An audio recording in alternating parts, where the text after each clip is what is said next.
काशी में एक संत रहते थे। उनके आश्रम में कई शिष्य अध्ययन करते थे।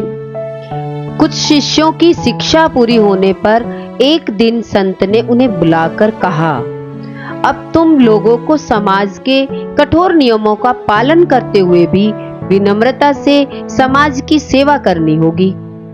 एक शिष्य ने कहा, गुरुदेव, हर समय विनम्रता से काम नहीं चलता।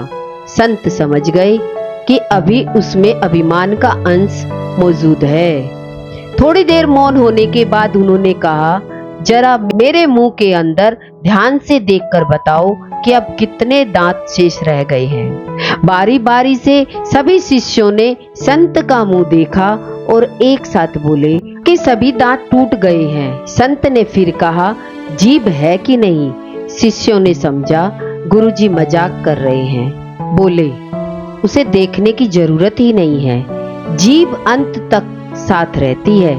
संत ने कहा, यह अजीब बात है कि जीभ जन्म से मृत्यु तक साथ रहती है और दांत जो बाद में आते हैं पहले ही साथ छोड़ देते हैं, जबकि उन्हें बाद में जाना चाहिए। ऐसा क्यों होता है? एक शिष्य बोला, यह तो सृष्टि का नियम है।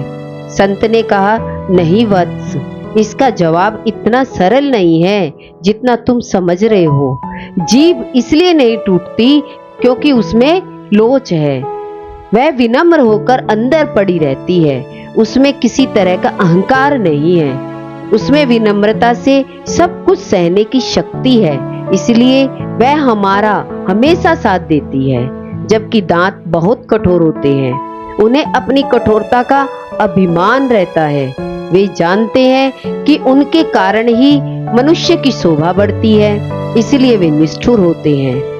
उनका यही अहंकार और कठोरता उनके चरण का कारण बनता है। इसलिए तुम्हें यदि समाज की सेवा गरिमा के साथ करनी है तो जीभ की तरह नम्र बनकर नियमों का पालन करो।